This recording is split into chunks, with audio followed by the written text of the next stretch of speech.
실질적으로 자영업자분들께서 받은 대출에 의해서 발생하는 연체율이 사상 최고치를 기록하고 있는 상황에서 현금으로 25만 원씩 살포하시는 것보다 금리를 0.25 내려주셔서 대출의 이자를 내려주시는 것이 훨씬 더 국민을 위한 것이 아닌가라는 생각이 드는데, 특별한 지역에 한정되어 있는 집값, 그러니까 서민들은 쳐다보지도 못하는 그런 집값을 잡기 위해서 이렇게 아둥바둥 하시는지, 공통적인 걸 보면 모두 다 전세값은 더 오른다. 그리고 저는 전문가는 아니지만 부동산 업자로서 전세가 오른다, 저도 한 표를 드리겠습니다.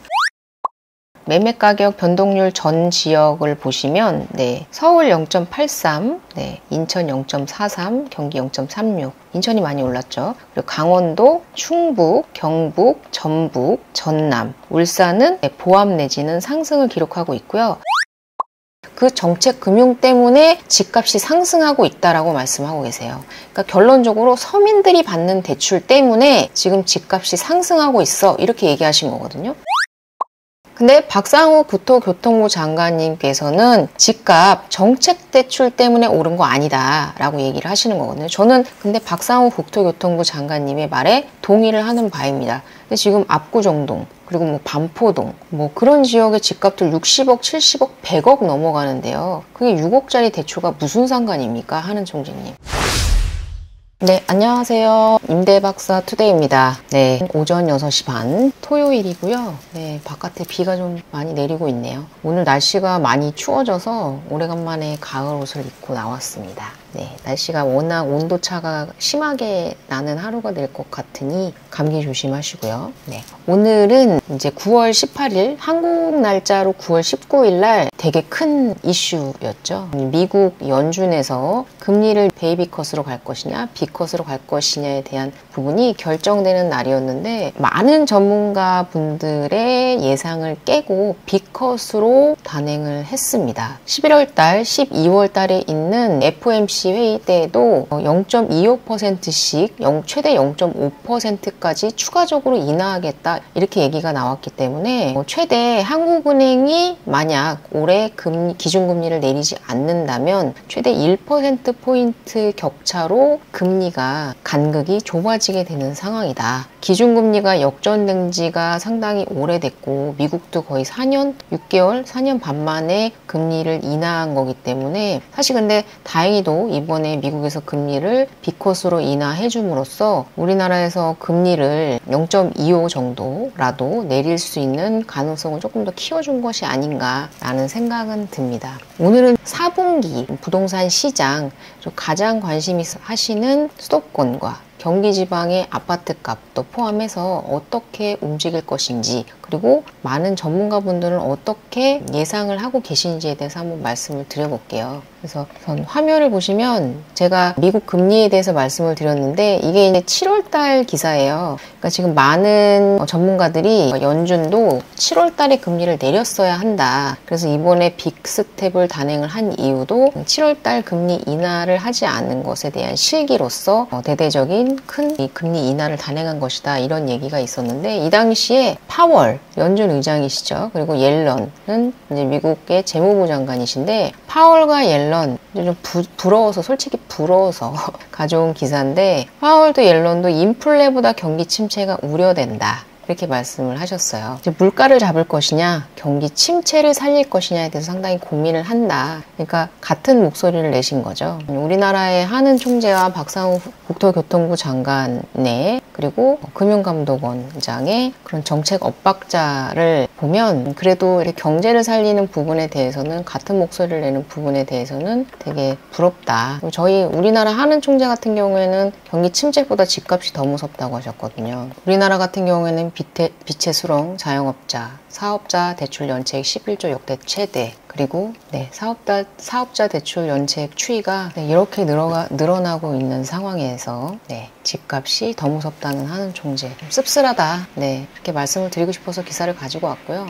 미국 아파트 값은 그럼 과연 어떨까 보시면 미국 주택가격 2020년 이후 47.1% 급등, 주택시장 현황과 전망 이렇게 기사가 나온 것도 있고요. 그리고 미국 이제 9월 20일 기사인데 미국 지난달 기존 판매는 기대 이하이다. 그런데 집값은 역대 8월 중 최고이다. 되게 미국도 부동산이 상당히 폭발적으로 상승이 예상되는 것이 보통 거래량이 줄어들면 집값이 내려가야 되는 게 맞는데 판매는 기대 이하인데 집값은 역대 최고를 기록하고 있다고 하는데도 파월 의장은 금리를 인하했습니다. 우리나라도 이제 앞으로 전세를 없애야 되겠다, 전세 대출을 막아야 한다. 그리고 박상원 국토교통부 장관도 기업형 장기 임대주택으로 가야 한다. 그러니까 이제 월세로 패러다임을 전환해야 한다. 이런 정책 기조를 계속 보이고 계신데 보시면 미국 세입자의 25%가 소득 절반 이상을 주거비로 지출하고 있다고 하거든요. 그러니까 우리나라도 이렇게 될 겁니다. 전세라는 제도가 사라지면 임대료로 인한 경제적 부담과 불평등이 상당히 심화될 것이다. 근데 그 주거 사다리 역할을 하는 전세대출, 언제부터 전세대출을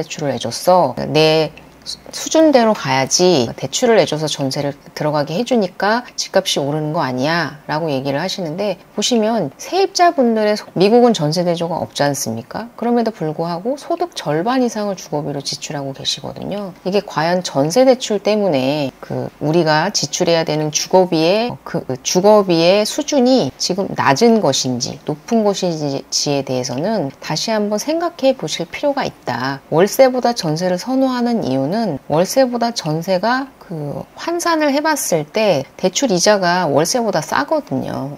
월세보다 대출 이자가 쌀 수 있는 이유는 그만큼 전세 물량이 많이 존재하기 때문에 우리나라는 그래서 월세가 힘을 못 피는 거거든요. 근데 이렇게 전세를 만약에 없앤다고 하면 월세가 힘을 가지면서 이렇게 우리나라도 소득 절반 이상을 주거비로 지출하는 그런 시대가 올 것이다. 저는 그렇게 생각을 합니다. 미국 6월 주요 도시 주택가격 6.5% 사상 최고치. 이런 상황에서 연준 의장은 경기 침체의 우려를 불식시키고자 빅컷을 단행을 한 거거든요. 근데 우리나라는 경기 침체보다 집값이 더 무섭다. 하고 계십니다. 한국은행 총재님 이거 안 보이십니까? 이번 10월 달에 금리 안 내리시면요. 저는 한국은행 총재님 대선 행보에 나서셨다라고 투표권을 행사할 수 있는 투표권자로서 생각을 하겠습니다. 그래서 하루빨리 그 방향성을 잡아주시면 좋겠다.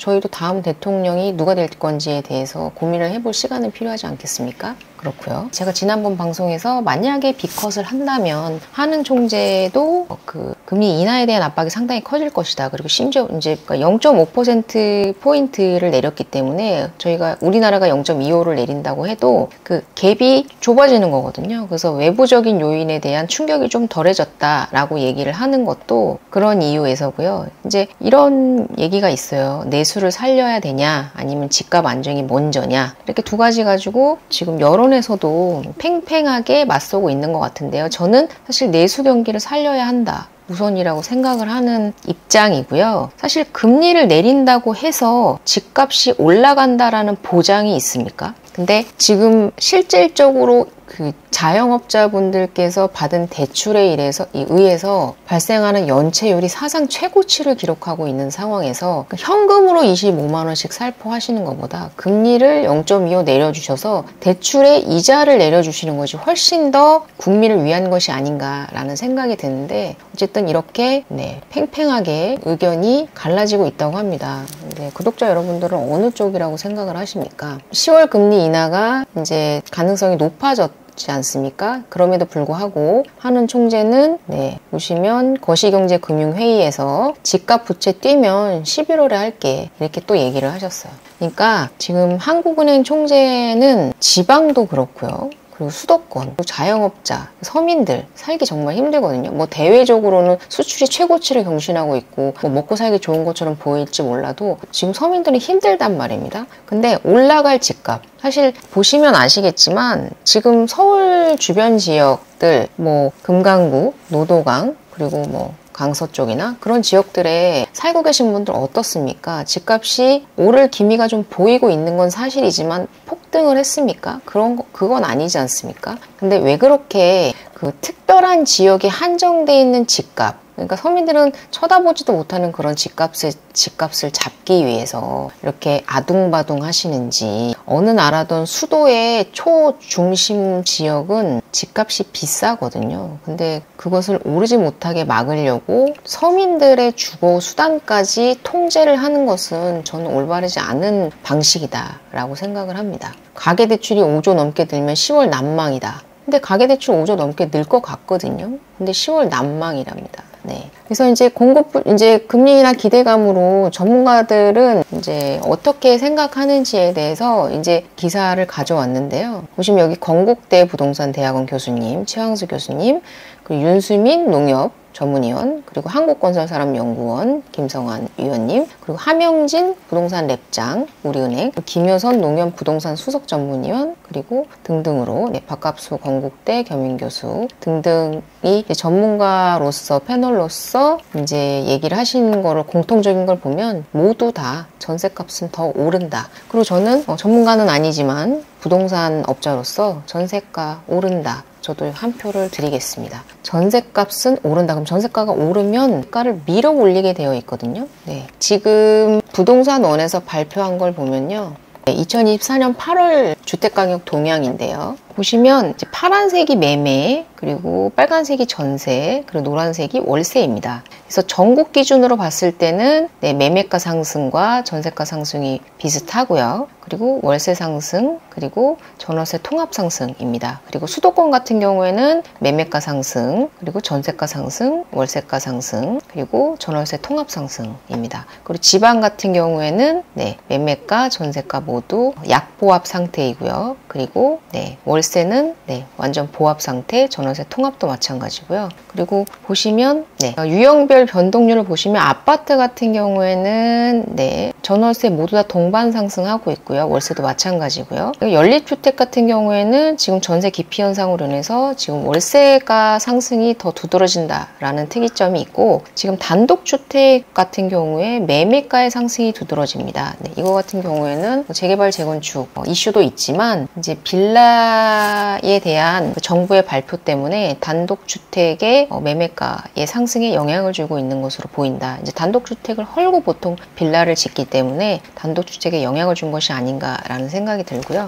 그리고 그 매매가격 변동률 전 지역을 보시면 서울 0.83, 인천 0.43, 경기 0.36, 인천이 많이 올랐죠. 그리고 강원도, 충북, 경북, 전북, 전남, 울산은 보합 내지는 상승을 기록하고 있고요. 근데 세종, 그리고 대전, 대구, 경남, 부산, 광주 같은 경우에는 보합 내지는 하락세를 유지하고 있습니다. 특히 세종이 좀 많이 하락을 했는데 요즘 조금 세종이 대구하고요. 대구는 워낙에나 물량이 많았었어가지고 이제 재작년부터 이제 물량에 대한 그런 주의 경보가 있었던 지역이기는 한데, 어쨌든 물량이 워낙 많다 보니까 계속해서 하락세를 면치 못했는데, 대구 같은 경우에도 이제 내년을 지나면 이제 물량이 급격하게 줄어드는 시점이거든요. 그래서 대구도 이제 올해나 내년이 거의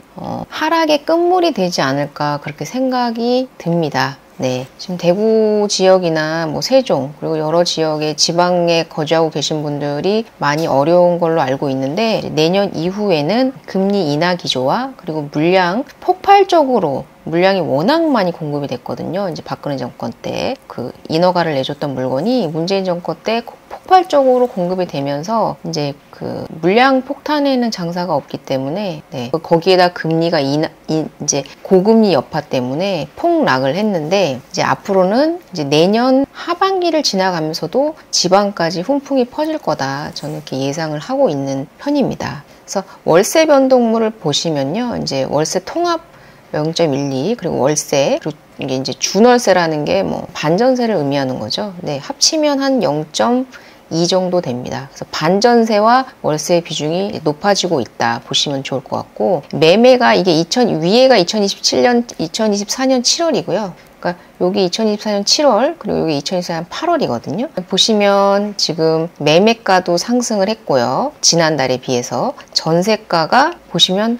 훨씬 더 많이 상승을 했죠. 네. 그리고 월세 지수 또한 상승을 했습니다. 그래서 매매, 전세, 월세 세 가지 다 지금 다 상승 중입니다. 네. 그리고 이제 눈여겨봐야 될 것이 아파트 전세 매매 가격 비율인데요. 보시면요. 전국 지수로 이제 67.5%를 차지하고 있고, 수도권도 61.9%, 근데 지방은 무려 71.8%, 그리고 지난달보다 0.1%포인트 상승을 했어요. 계속해서 전세가가 상승을 한다는 것은, 네, 전세가는 매매가의 선행지수다. 근데 이게 70%를 넘었다는 것에는 상당히 유의미한 의미를 가지고 있다라고 생각을 하고요. 서울 같은 경우에는 많이 올랐다. 제가 서울은 오를 만큼 올랐다라고 말씀을 드렸는데, 지금 전세가가 오히려 전세가의 매매가 대비 전세가의 비중이 오히려 작아졌습니다. 그 의미인 즉슨 매매가가 전세가보다 더 많이 올랐다. 이렇게 보시면 좋을 것 같아요. 아무래도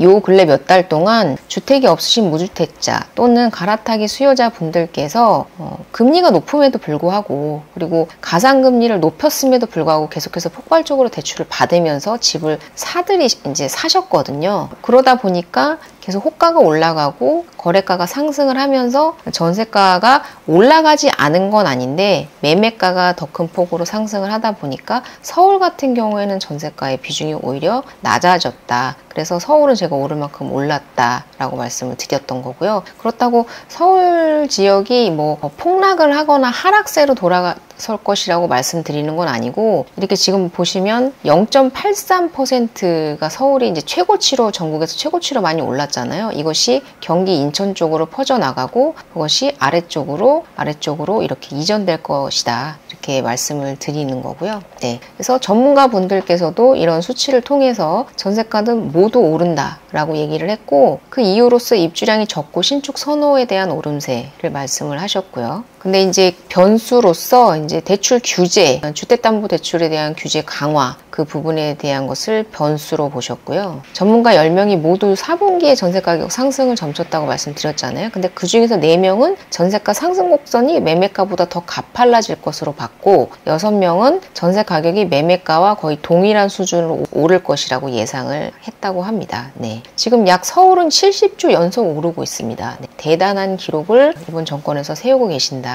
네. 근데 지금 집도 안 짓고, 그리고 다주택자에 대한 규제 안 풀고 계시고, 임대주택을 다 빌라로 틀어막겠다라는 그런 얼토당토한 그런 대안을 내놓으시면서 아파트에 대한 수요를 잡아보겠다고 하고 계시는데, 네, 전세가의 상승은, 내년에는 전세가 상승이 더 무섭다고 말씀드렸잖아요. 내후년에는 매매가, 내년에는 전세가 상승이 더 무서울 것이다. 저는 그렇게 생각을 합니다. 네. 그래서 여기서도 보시면 이제 4분기에도 오른다. 부동산 전문가 100명을 설문을 하셨대요. 근데 55명이 상승할 거다. 네. 라고 답변을 하셨다고 하고요. 3%에서 5% 상승까지 합치면 74%네요. 그러니까 74%의 전문가가 상승을 예상했고요. 보합이 16%. 그리고 5% 이상 상승도 있네요. 네. 그리고 5% 이상 하락도 있고요. 네. 어쨌든 보합 내지 상승이 약 80%에서 85% 차지한다. 이렇게 보시면 될 것 같습니다. 네. 전문가가 아닌 제가 생각을 해도 아파트 값은 이번 하반기에는 사실 보합 쪽으로 저도 의견을 드리고요. 내년이 지나면서 전세대출이 대출 규제가 풀리는 내년부터 본격적인 상승이 이루어질 것이다 라고 생각이 들고요. 네. 사실 한국은행 총재께서는 이제 집값이 더 무서워서 금리 인하를 못하겠다. 그리고 상당히 부정적인 측면으로 바라보고 계신데, 박상호 국토교통부 장관은 상당히 지금 급하신 상황이십니다. 그래서 재건축 재개발할 수 있게 특례법 제정 좀 부탁합니다. 국회 여러분. 근데 사실 이게 민주당에서 협치를 해주지 않으면 불가능한 상황이고, 지금 전혀 미동도 없는 상황이거든요. 이 특례법이 제정이 돼야 패스트 트랙도 되는 것이고, 재건축에 대한 안전진단 면제, 이런 것들에 대한, 그리고 취득세, 그리고 취득세 완화, 재건축 하실 때 어느 정도 기부 채납과 임대주택을 공급해야 되지 않습니까? 그거에 대한 축소 방안, 이런 것들이 다 특례법에 들어가 있는데 이게 법이 개정되어야지만 가능한 것들인데 어찌됐건 민주당은 미동도 하고 있지 않다. 그래서 제발 좀 부탁드린다. 집 공급할 수 있게 좀 부탁드린다. 이렇게 말씀을 하고 계시고요. 이창용 하는 총재께서는 지금 요새 뭐 광폭 햄보라고 얘기를 하시면서 이제 여러 가지 방면에 대해서 지금 얘기를 하고 계시거든요. 심지어 요새는 교육부 장관님께서 하시는 일까지 뭐 교육열, 강남 불패 신학 고착시켜. 그래서 뭐 그런 얘기를 하시더라고요. 강남에서 10명, 분당에서 10명, 뭐 대치동에서 10명 이렇게 해서 서울대 갈 수 있는 비율을 지역마다 고정시켜 놓으면 강남으로 집값이 집중되는 일이 없을 거 아니냐. 그렇게 한번 해봐라. 이런 식으로 교육에 관련된 것도 언지를 하시더라고요. 그리고 재정통화정책 장기 저성장 해결, 나라 망치는 지름길 이렇게 하면서 행정부의 재정정책에 대해서도 비판을 하고 이제 작심 발언을 하시고 계십니다. 제가 여러 면에서 봤을 때요. 지금 모든 분야에 대해서 그러니까 국민들의 초미의 관심사인 모든 분야에 대해서 하는 총재가 관심 있어 하시거든요. 그래서 저는 하는 총재님 내후년에 저희가 선거날 도장 찍는 일이 생기지 않을까라는 생각을 하고 있고요. 이분께서 정책금융 확대가 집값 상승 악순환이라고 얘기하셨어요. 근데 이 정책금융이 어떤 걸 의미하냐면요. 디딤돌 대출, 보금자리론, 그리고 기금 전세 대출 같은 걸 말해요. 그러니까 국가의 돈으로 국가가 이자를 어느 정도 충당해주면서 저리로 받을 수 있는 대출을 말하거든요. 그게 정책금융이에요. 그 정책금융 때문에 집값이 상승하고 있다라고 말씀하고 계세요. 그러니까 결론적으로 서민들이 받는 대출 때문에 지금 집값이 상승하고 있어 이렇게 얘기하신 거거든요. 이게 정말 한국은행 총재께서 하실 말씀이신지 정말 저는 매번 이창용 한국은행 총재께서 얘기가 이런 기사가 나올 때마다 정말 놀라움을 금치 못하고 있습니다. 네. 근데 박상우 국토교통부 장관님께서는 집값 정책 대출 때문에 오른 거 아니다 라고 얘기를 하시는 거거든요. 저는 근데 박상우 국토교통부 장관님의 말에 동의를 하는 바입니다. 정책 대출 때문에 집값이 오른다니요. 네. 서민들을 위한 대출입니다. 설령 그랬다고 하더라도 이런 거는 아닌 거라고 생각하고요. 정책 대출 때문에 오른 거 아니라고 저도 생각을 해요. 이미 LTV와 DSR로 규제를 하고 있잖아요. 네, 규제를 하고 있고 그리고 이거 같은 경우에는 받을 수 있는 분들이 한정되어 있어요. 서민들. 그 9억 이하의 집. 그리고 예전에는 6억 이하만 받을 수 있는 대출이었어요. 그 정책 대출이라는 게요. 이것이 집값의 상승의 원흉이다. 근데 지금 압구정동 그리고 뭐 반포동 뭐 그런 지역의 집값들 60억, 70억, 100억 넘어가는데요. 그게 6억짜리 대출과 무슨 상관입니까? 하는 총재님. 그나마 지방에 대한 얘기를 하신 분이요. 박상우 국토교통부 장관님밖에 없어요. 근데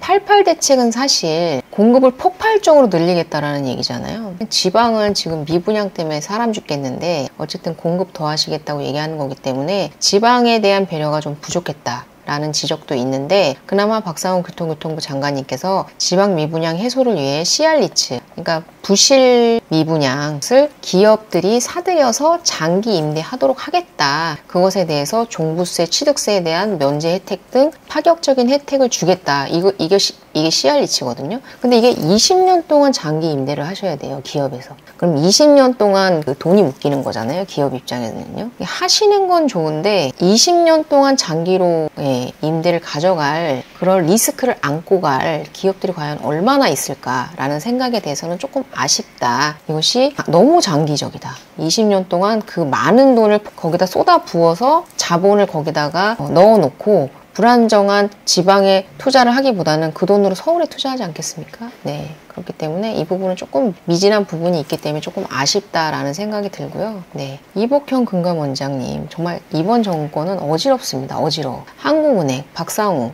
국토교통부 장관, 그리고 금감원장, 그리고 경제부총리까지 다 각자 본인의 얘기를 하고 계셔서 도대체 어떤 것이 윤심인가 또 알 수가 없을 정도로 되게 어지럽다라는 생각이 들어요. 이복형 금감원장님 불과 며칠 전까지만 해도 사과하셨거든요. 그 대출에 대해서 규제해라 해가지고 모든 대출이 콱콱콱 막히면서 자기가 너무 섣불리 얘기한 것에 대해서 송구하다라고 사과하셨는데 이번에 미국 금리 비컷한 것에 대해서 가계대출 관리기조 확고히 유지하겠다라고 또 이렇게 얘기를 하셨어요. 가계대출 쪼이는 거 안 하겠어요. 자율적으로 하세요. 라고 얘기를 해서 그렇게 이렇게 내가 그렇게 얘기한 거 송구합니다. 그러니까 은행 너희들 그냥 알아서 관리해주세요 라고 해놓고 가계대출 관리기록도 확고히 유지하겠다고 이랬다 저랬다. 네. 그러면서 2단계 스트레스 총부채 원리 상환 비율 DSR, 네. 은행권 자율심사인데 자율심사 기준을 강화,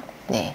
그리고 관리대책 효과를 세밀히 점검하시겠다고 하셨고요. 가계대출 안정적 관리 기조를 확고히 유지하고 필요시 상황별 거식 건전성 관리수단이 적게 시행될 수 있도록 준비해야 된다. 언제든지 규제할 수 있다라는 의미로 저는 들리거든요. 네. 구독자 여러분들은 어떻습니까? 네. 이복현 금감원장님께서 이제 하도 여기저기 이복현 금감원장님께서 찾아보니까 그 형사부 검사 출신이시더라고요. 그것도 이제 경제사범들 형사 검사 출신이시더라고요. 네. 그래서 보시면 이제 금융감독원의 퇴사가 좀 줄을 잇고 있다는데 그 이유가 왜 직원들이 우리 일도 아닌데 왜 직원들이 밤새우면서 일을 해야 하죠? 금융감독원 직원이 이렇게 말을 했다고 하시는데 그 이유가 네, 법무부 소관인 상법 개정 그리고 기획재정부 장관 소관인 금융투자소득세에 거침없이 개입을 하고 계시고 기업 지배구조 개편 문제까지 오지랖을 넓히고 계신다. 그래서 이런 광폭 행보에 금감원 직원들이 그의 일정에 맞춰 발표 자료 등을 준비하느라 눈코 틀 새가 없다고 호소를 하고 있다고 합니다.